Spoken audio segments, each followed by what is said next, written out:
Shalom, senang sekali dapat berjumpa kembali dalam program Bible Study Online CK7 hari ini, saudara. Di mana kita akan melanjutkan pembelajaran kita dari 1 Tawarikh pasal yang ke-24.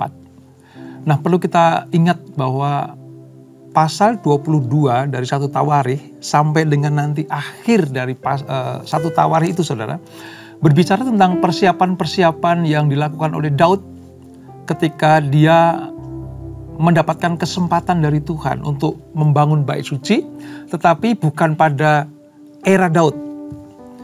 Daud hanya mempersiapkan, mengatur orang-orang yang akan melayani, bahan-bahan yang akan dipakai untuk mendirikan bait Allah atau bait suci itu.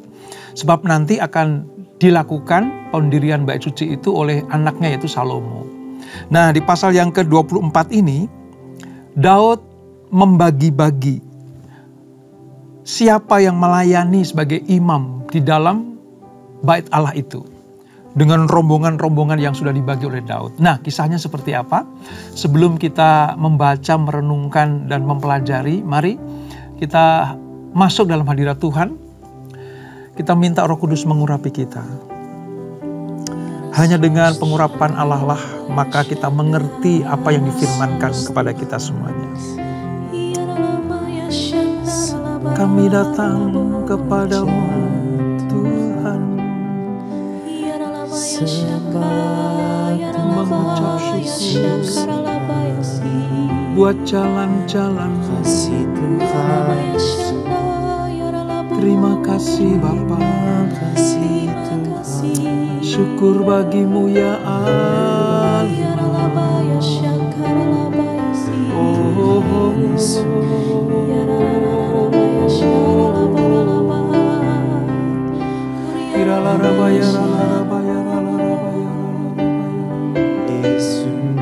Jesus, Jesus, Jesus, Jesus.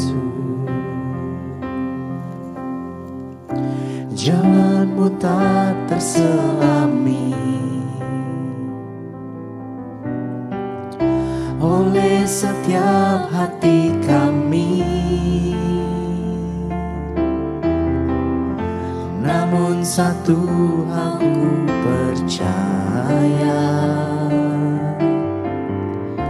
ada rencana yang indah, tiada terduga kasih-Mu, heran dan besar bagiku,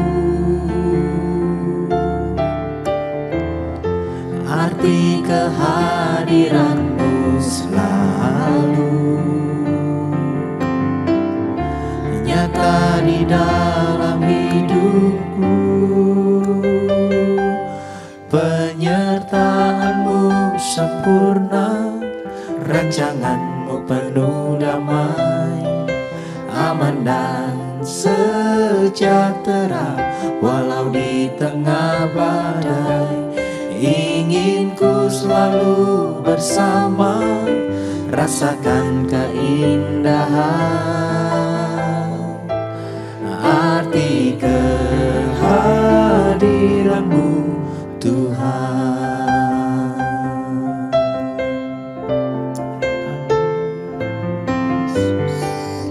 Jalan-Mu tak terselami oleh setiap hati kami, namun satu aku percaya, ada rencana yang indah, tiada terduga kasih-Mu, heran dan besar bagiku, arti kehadiran-Mu selalu nyata di dalam hidupku. Penyertaan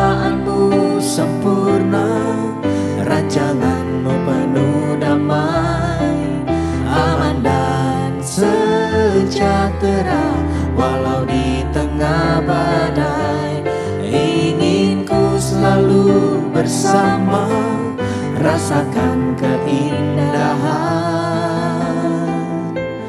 arti kehadiran-Mu Tuhan. Penyertaan-Mu sempurna, rancangan-Mu penuh damai, aman dan sejahtera walau di tengah badai.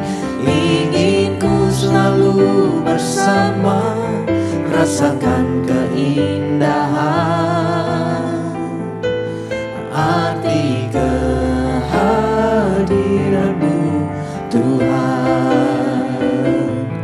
Arti kehadiran-Mu Tuhan.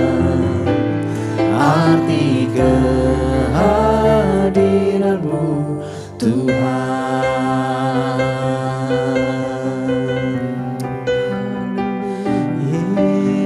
Yesus Tuhan, yang menyertakan sembah sempurna,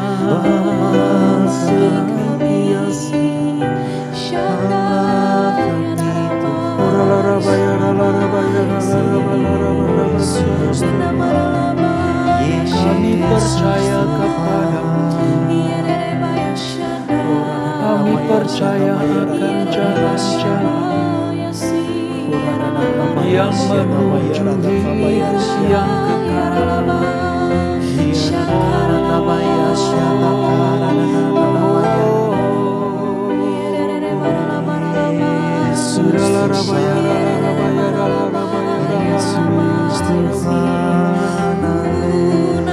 Terima kasih Tuhan, terima kasih Bapa, terima kasih Yesus. Hatiku percaya,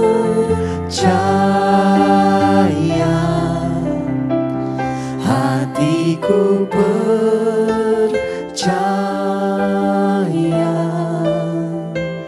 hatiku percaya,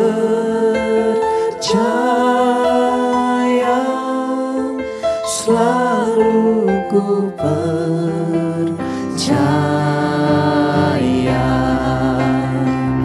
Hatiku percaya,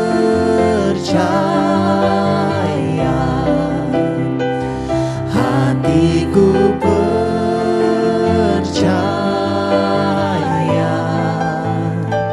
hatiku percaya, selalu ku percaya.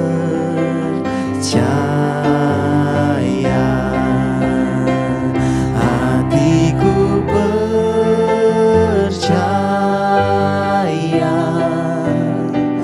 hatiku percaya,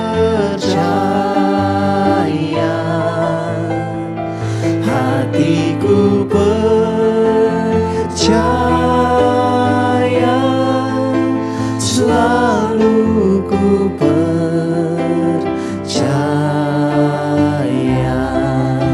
selalu ku percaya, selalu ku percaya.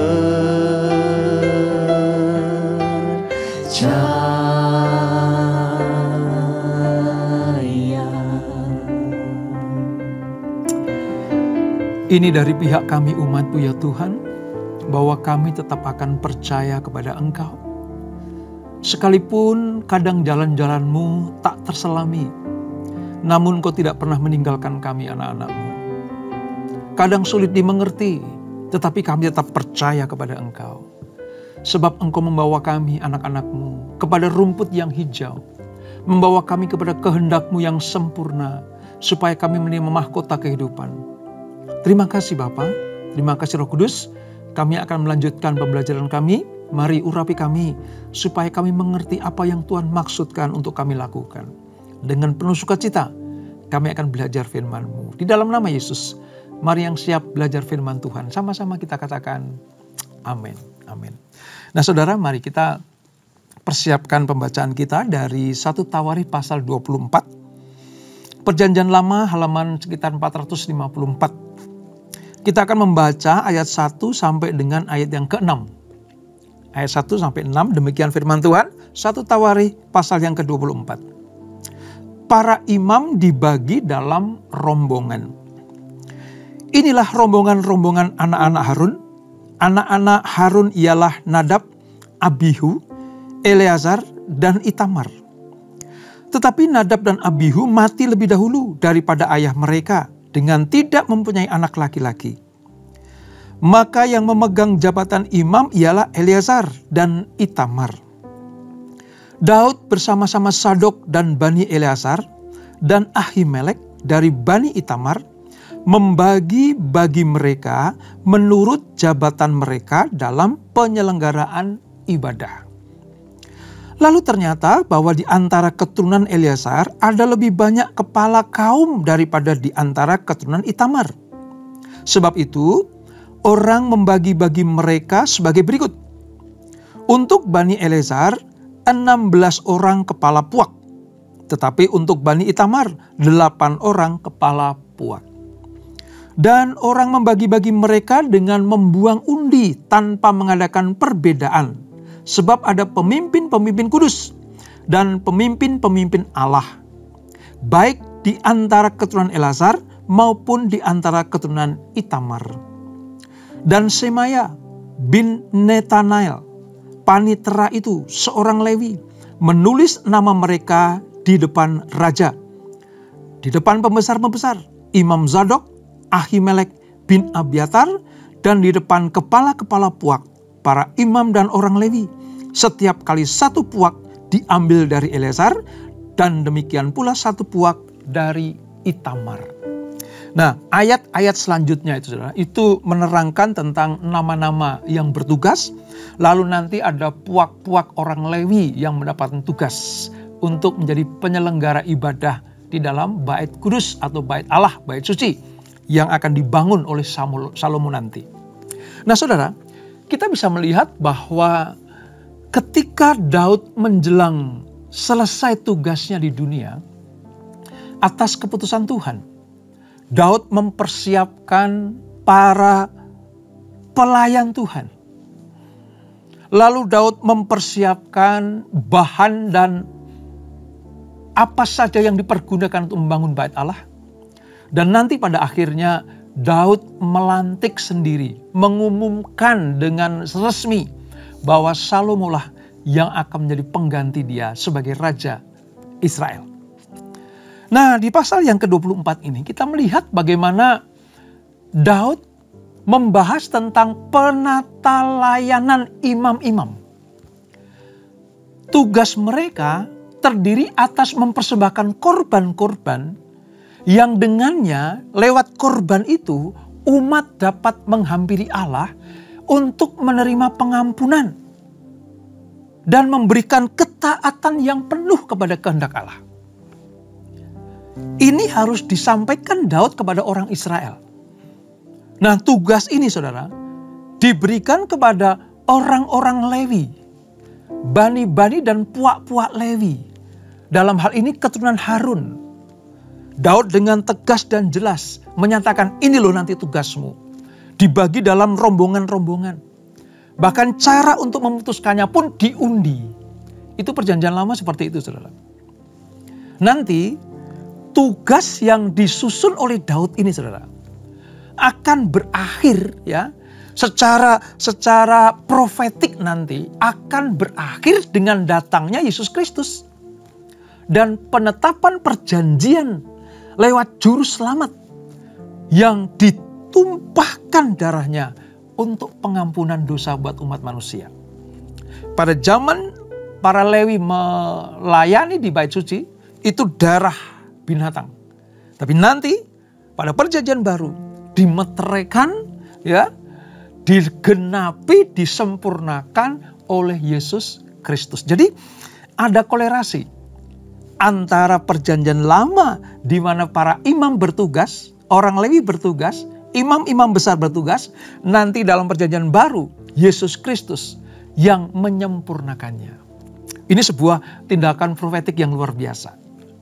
Jadi gambaran apa yang ada di perjanjian lama 1 Tawarik 24 ini nanti disempurnakan, digenapi oleh Yesus Kristus di perjanjian baru. Nah saudara, sedemikian seriusnya Daud, sedemikian taatnya Daud melakukan hal-hal yang benar di mata Tuhan. Bukan hanya ketika dia memimpin sebagai Raja Israel, tetapi dalam membangun bait suci. Ya, Daud mungkin ada sedikit kecewa karena tidak diizinkan Tuhan untuk meletakkan batu pertama. Sekedar meletakkan batu pertama saja Allah tidak mengizinkan. Pernah kita pelajari bukan? Mengapa Allah menolak Daud ketika dia berkerinduan untuk membangun bait suci? Ya, karena Tuhan melimpahkan tugas itu kepada Salomo. Bagi Tuhan, dinasti Daudlah yang dibangun oleh Tuhan. Bukan membangun bait suci oleh Daud. Masalah bait suci nanti Salomo yang akan membangunnya. Jadi Allah lebih peduli membangun tradisi, membangun hierarki, ya, membangun keturunan Daud yang akan menduduki raja di Israel nanti, dibanding Daud meletakkan batu pertama bagi pembangunan bait Allah itu. Daud memang sedikit kecewa, tetapi dia terhiburkan. Kenapa? Karena anak kandungnya sendiri yang akan membangun. Itulah sebabnya mengapa Daud sangat serius, sangat teliti, betul-betul dipersiapkan dengan sungguh-sungguh. Itulah sebabnya kenapa Daud itu sangat dikasihi Tuhan. Saudara. Dalam hal kerajaan dia luar biasa, tapi juga dalam hal keagamaan, kepercayaan, hal-hal yang rohani, Daud juga luar biasa.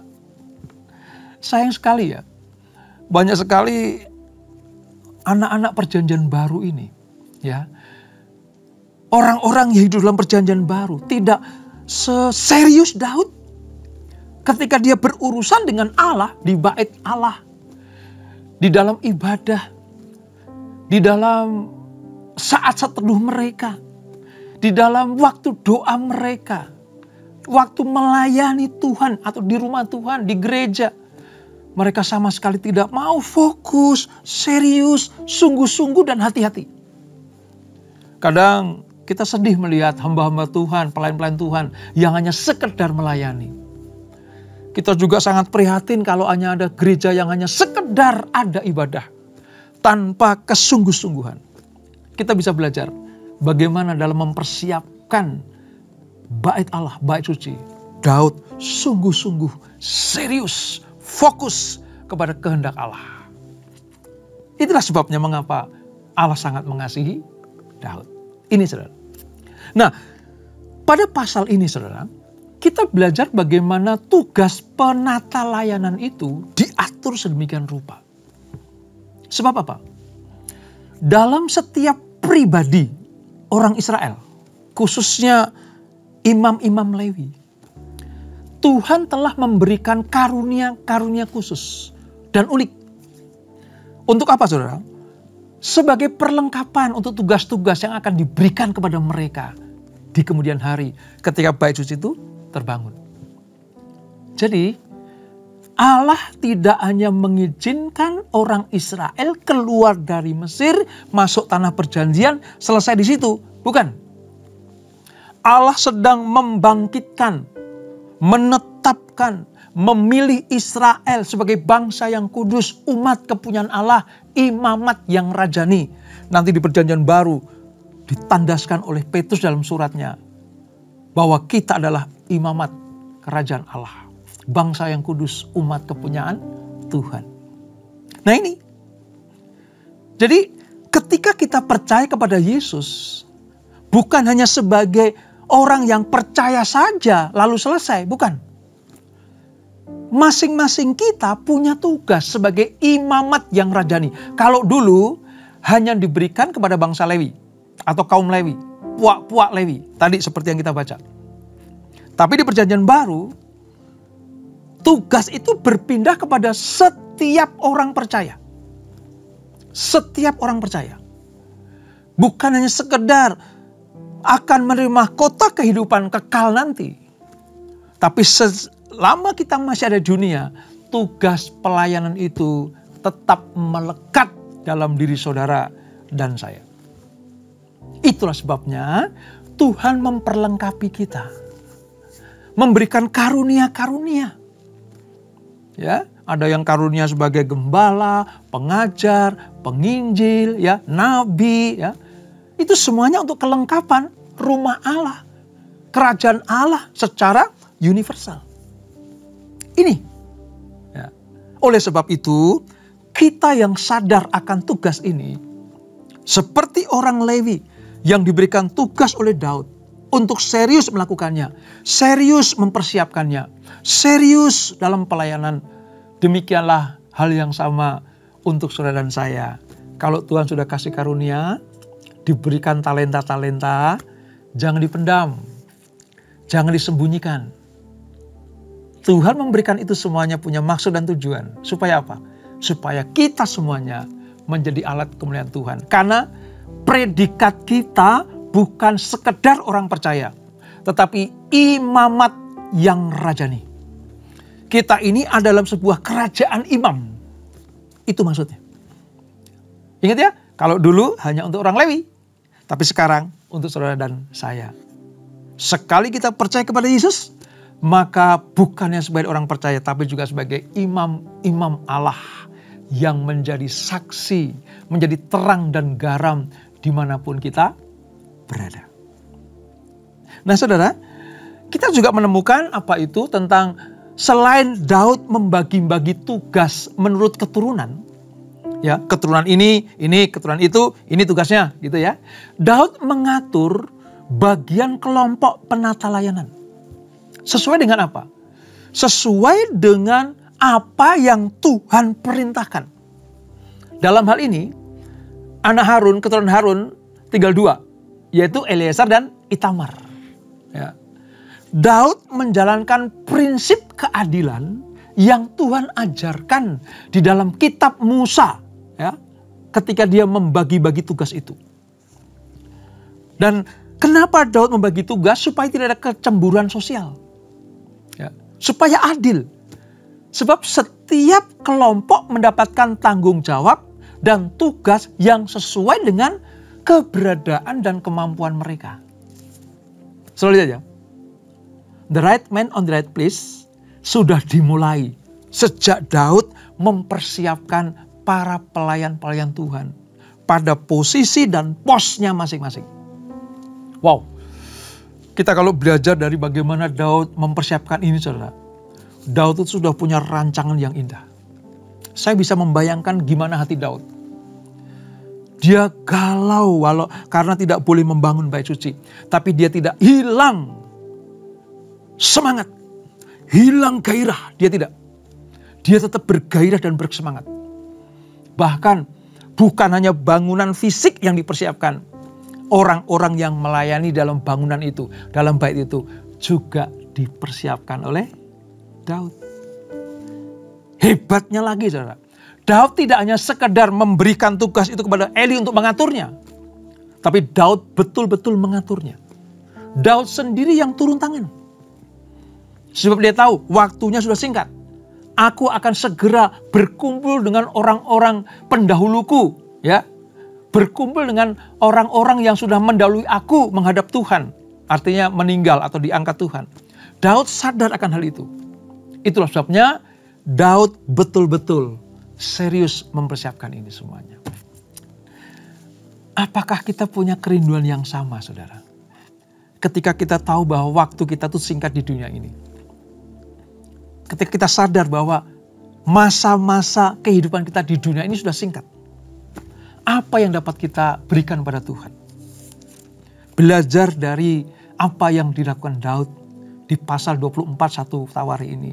Mari, selama waktu masih ada, selama masih ada kesempatan, mari kita pakai karunia kita. Kita pergunakan talenta kita. Untuk apa? Memuliakan Tuhan. Untuk apa? Melayani Tuhan. Untuk apa? Terlibat di dalam pergerakan karya keselamatan Allah. di dalam gereja lokal kita, di mana kita beribadah, di mana kita bertumbuh, di mana kita diberkati, di mana kita menghasilkan buah, disitulah kita memaksimalkan potensi. Seperti Daud memaksimalkan potensinya. Karena dia sadar, dia akan segera dipanggil Tuhan. Dia sadar bahwa Tuhan berkenan kepada Daud dan keturunannya. Maka tanpa membuang waktu, Daud mempersiapkan hal yang luar biasa ini bagi kemuliaan nama Tuhan. Nah, seperti yang saya ungkapkan tadi di awal, saudara, bahwa kita kalau percaya kepada Yesus bukan hanya sekedar percaya, tapi mengemban tugas dan tanggung jawab. Dalam sudut perjanjian baru, saudara, sudut pandang perjanjian baru, kita paham bahwa ibadah itu terjadi bukan hanya ketika kita melakukan ibadah di dalam rumah Tuhan atau gereja. Bukan hanya ibadah yang dimaksud cuma sekedar pelayanan ibadah di hari Minggu. Bukan. Sebab bagi orang percaya, kehidupan dalam segala segi itu merupakan kegiatan rohani kita. Kalau orang Israel pada peristiwa ini ya, pada ayat pasal yang kita pelajari ini, memang di bait suci. Memang di bait Allah yang akan didirikan nanti. Ini belum didirikan. Ya, Daud belum mati. Salomo belum mulai membangun atau jadi raja. Yang saya maksudkan adalah di perjanjian lama, ini hanya untuk tugas di bait suci. Tapi dalam perjanjian baru, imamat yang rajani itu bukan sekedar pelayanan di gereja saja. Tapi dalam segi-segi kehidupan kita, kita harus mencerminkan imam Allah yang maha tinggi. Singkatnya begini, dimanapun kita berada, kita mencitrakan anak Allah. Kita memancarkan kasih Kristus. Kita berfungsi sebagai anak-anak Tuhan. Sebagai terang dan garam. Sebab firman Tuhan berkata, kalau terangmu tidak bercahaya, ya itu gak berguna. Terangmu jangan ditutupi gantang. Garammu harus mengasinkan, harus berfungsi. Itu maksudnya. Jadi kita mengerti sekarang. Gambaran imamat ini, pelajaran tentang imam-imam dalam rombongan yang akan melayani di bait Allah ini, nanti tergenapi ketika kita percaya kepada Yesus, lalu kita menjadi saksi-saksi Kristus. Disebut imamat yang rajani. Ini, ya, masing-masing kita adalah mengemban tugas, memikul tanggung jawab. Supaya apa? Supaya kerajaan Allah dipermuliakan. Banyak orang percaya kepada Yesus. Banyak orang bertekuk lutut menyembah Tuhan. Banyak orang memuji-muji Tuhan. Dan merasa bahwa Yesuslah satu-satunya jalan kehidupan bagi mereka. Wow. Kalau kita belajar di pasal-pasal di 1 Tawarikh ini, saudara, seperti saya pernah kemukakan ya, kadang kita nggak ngerti gitu. Tapi sungguhnya kalau kita mau menengok sedikit saja ke perjanjian baru, ada korelasi antara imam di perjanjian lama, ya, yang bertugas di rumah Tuhan, nanti digenapi dalam diri Yesus Kristus, dan siapa yang percaya kepada Yesus Kristus disebut sebagai imamat yang rajani, bangsa yang kudus, umat kepunyaan Allah, supaya kehidupan kita semuanya nama Tuhan dipermuliakan. Nah ini perlu kita ketahui, saudara, bahwa zaman dulu tugas-tugas ini itu diundi, ya kan? Tadi ada kata diundi, gitu. Zaman itu penugasan dilakukan dengan menggunakan undian. Sebagai contoh, ya, puak-puak atau Bani Lewi yang akan melayani tidak semuanya melakukan pelayanan yang sama. Ada bagian-bagian, ya. Ada tugas-tugas khusus bagi mereka. Gimana caranya supaya adil, supaya dapat diterima oleh semuanya, maka diundi. Diundi. Nah, ketika di perjanjian baru, penata layanan bukan dengan cara undian. Walaupun memang masih ada juga cara-cara seperti itu ya, yang masih menganut gereja-gereja yang lama ya, gereja-gereja ortodok gitu ya, masih pakai undian begitu. Tetapi di Perjanjian Baru, entah itu statusnya pendeta, penginjil, majelis, diaken, guru sekolah minggu, semuanya ditetapkan lewat prinsip-prinsip keimaman seperti yang Allah kehendaki. Nanti di Perjanjian Baru, saudara, kita akan belajar bagaimana Paulus itu memberikan tugas-tugas yang luar biasa ya kepada anak didiknya, anak asuhnya, anak rohaninya itu Timotius. Dan kita lihat nanti di awal-awal kisah para rasul setelah Roh Kudus dicurahkan, bagaimana tugas-tugas keimaman ya, bagaimana tugas-tugas itu dijabarkan secara rinci. Sebagai penetua seperti apa, sebagai diaken seperti apa, sebagai imam seperti apa, sebagai rasul seperti apa. Semuanya ditata dengan baik. Dan hampir kita tidak melakukan itu di zaman modern ini lewat undian, gitu ya.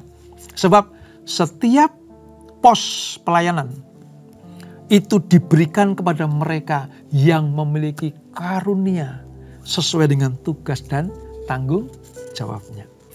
Ya karunia, ya kesalehan hidup, dan kesediaan ya untuk melayani. Sebab banyak orang punya karunia, saudara, tapi nggak mau melayani. Diberikan talenta, tapi dipendam.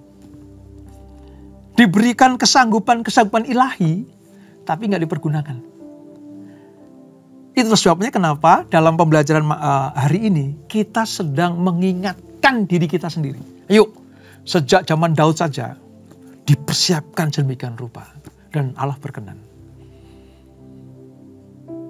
Orang Lewi dipersiapkan Daud dengan luar biasa. Nah sekarang ini kita sebagai imamat yang rajani harus, wajib, kudu, mesti menjadi apa? Pelayan-pelayan Tuhan. Sekalian saya menghimbau buat kita semuanya. Kalau Tuhan udah kasih karunia buat kita semuanya, pergunakan itu. Mari kita sungguh-sungguh melayani Tuhan. Serius melayani Tuhan. Ya, tidak main-main dengan pelayanan Tuhan yang diberikan buat kita semuanya. Nah, kadang saudara, ada pelayan-pelayan Tuhan itu yang memang sudah siap gitu ya. Oke, saya melayani Tuhan, siap gitu. Tapi ada juga lewat apa? Lewat dorongan, ya, tarikan. Ayo dong Bro melayani, sis, ayo melayani gitu ya. Didorong-dorong, ditarik-tarik, no problem. Selama ada kerinduan untuk melayani Tuhan, lewat karunia yang diberikan Tuhan kepada kita, nanti saudara, nanti Roh Kudus yang akan menyempurnakannya. Jangan takut. Selama saudara punya kerinduan, selama saudara punya kehendak yang menggebu-gebu, gairah, passion yang kuat, maka nanti Roh Kudus yang akan menuntun. Roh Kudus yang akan membawa kita kepada jenis pelayanan yang Tuhan kehendaki buat masing-masing kita. Apa talentamu? Apa karunia yang Tuhan berikan kepadamu? Mari maksimalkan. Ya, maksimalkan. Seperti zaman Daud ya. Ketika dia dipilih Tuhan untuk menjadi alat kemuliaan Tuhan, menjadi raja orang Israel. Ya, dia betul-betul punya gairah. Musa, ini bedanya Musa dan Daud. Kalau Musa dimulai dengan apa? Sempat menolak kan? Aku gak petah lidah. Siapa aku? Nanti aku ditolak. Aku tahu bangsa yang akan aku pimpin nanti adalah bangsa yang tegar tengkuk. Jangan akulah Tuhan, cari yang lain. Kira-kira seperti itu Musa. Tapi lihat, mengapa Musa disebut sebagai nabi besar Israel? Karena walaupun awalnya menolak, menghindar dari pelayanan, tapi Tuhan yang tetapkan. Daud ya dipersiapkan Tuhan dari gembala domba menjadi raja Israel, sekaligus gembala bagi orang Israel. Roh Tuhan yang menuntun mereka. Musa dan Daud itu betul-betul dipimpin oleh Roh Allah. Nah, roh Allah pada perjanjian lama tetap ada di perjanjian baru. Roh Kudus Allah itulah yang membuat kita dilayakkan, ditahirkan, ya, supaya kita menjadi alat kemuliaan Tuhan. Jadi tidak ada alasan sebagai orang percaya yang menolak untuk melayani Tuhan. Enggak ada.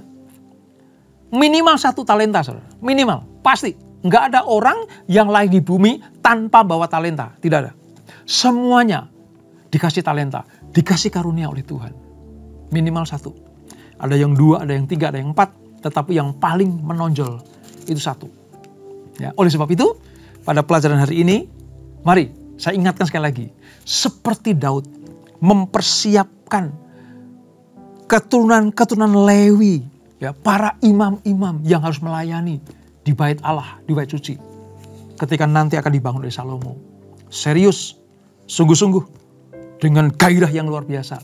Demikianlah kita sebagai anak-anak perjanjian baru. Mari teladani Daud. Supaya apa? Pelayanan kita, hidup kita bukan hanya melulu tentang kita, tetapi tentang Tuhan. Lewat kehidupan kita, nama Tuhan dipermuliakan, kita mendapatkan berkat, dan kita jadi berkat bagi banyak orang. Dan itulah 1 Tawarikh pasal yang ke-24. Kita tundukkan kepala. Bapak, terima kasih untuk pengetahuan tentang firman Allah yang kami baca, kami renungkan, kami pelajari pada hari ini. Kami membaca bagaimana para imam oleh Daud dibagi dalam rombongan-rombongan.